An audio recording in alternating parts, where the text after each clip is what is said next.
Let's talk about particle accelerators.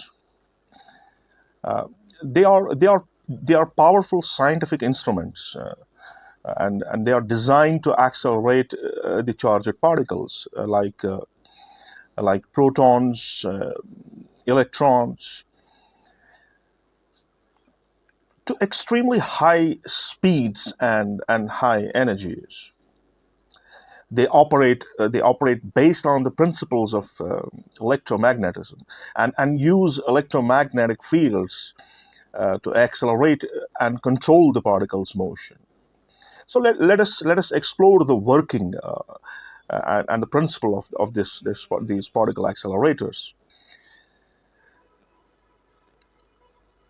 The very first important thing for a particle accelerator is the source. The particle accelerators begin with a particle source that produces the charged particles to be accelerated. And some common examples of these particle sources are electron gun is an example, or some ion sources. And then after that, the particles, the first thing to have a particle source, and then these particles have to be injected. These the so produced particles are to be injected into the accelerator, often at low energies, using electric field or magnetic fields to control their trajectories. Once the particles are inside the accelerator, they undergo a series of accelerations, increasing their energies at each stage. This process occurs in a sequence of accelerating structures, and such as radio frequency cavities are there, or there are linear accelerators, which are commonly known as linacs. The next important point for these particle accelerators is the focusing.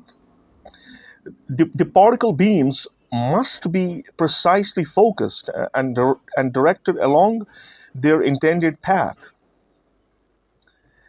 And to do so, magnetic lenses or some focusing elements, they're used to maintain uh, the beam's trajectory, and prevent any kind of scattering that might occur there. And the next important thing is the collimation. As these particles accelerate, then certainly the beam of these particles have to be collimated. So what happens? They tend to spread out, increasing the beam's diameter. So in order to collimate them, what we do, we make use of collimators, or beam collimation systems, to remove the unwanted particles, and ensure a well-defined beam of charged particles. The next important thing that's linked with these particle accelerators is suppose we have a circular accelerator. In circular accelerators, such as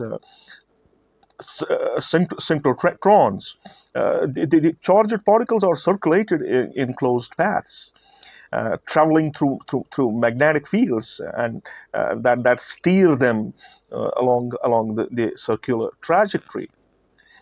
And some accelerators, like Large Hadron Collider, which is probably the biggest one in the world, in Geneva, CERN, uh, they are also the colliders, where the two particle beams are accelerated in opposite direction, and they are made to collide. They are made to collide at some designated interaction point, and that collision leads to some kind of distraction, uh, and and and and and scientists believe that they are trying to attain the conditions that are equivalent to the very beginning of formation of the universe.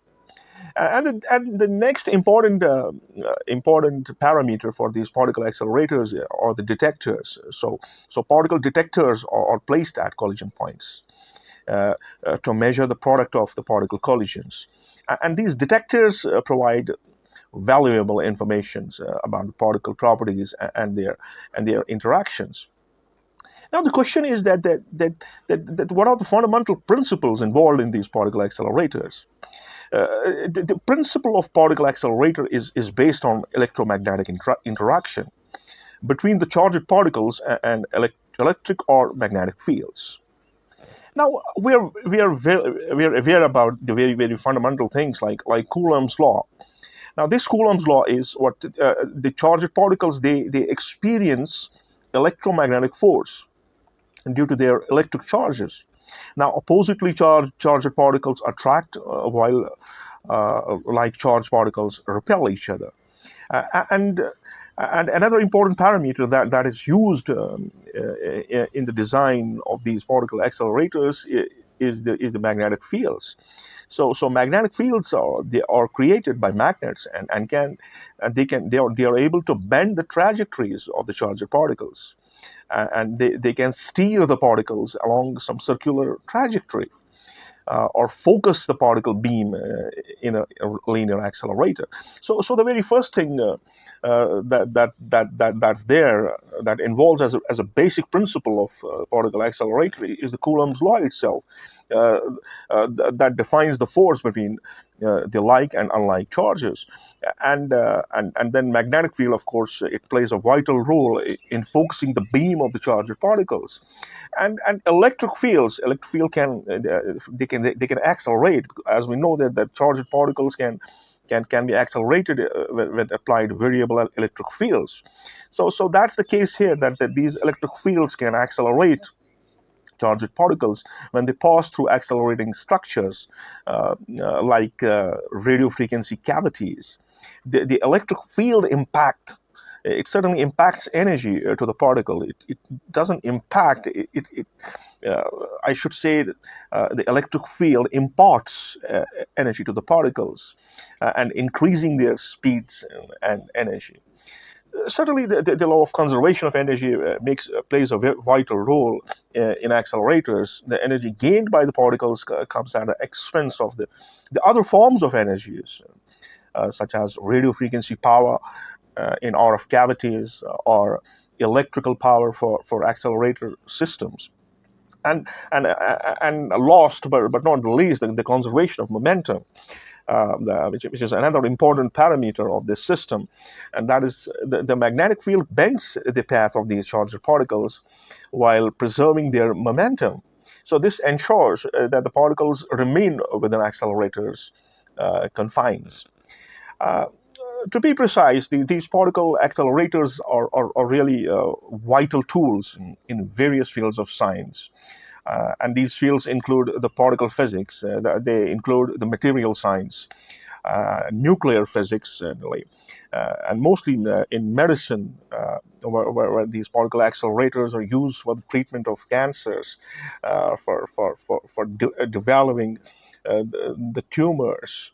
Uh, so they enable scientists to explore the subatomic world, and study fundamental forces, and create the conditions uh, which are similar to those in the early universe. The continuous advancement of accelerator technologies promises, they certainly promise to push the boundaries of scientific knowledge, and lead to the exciting discoveries in the future. So here a video from IAEA is here, and I would like you to watch this video.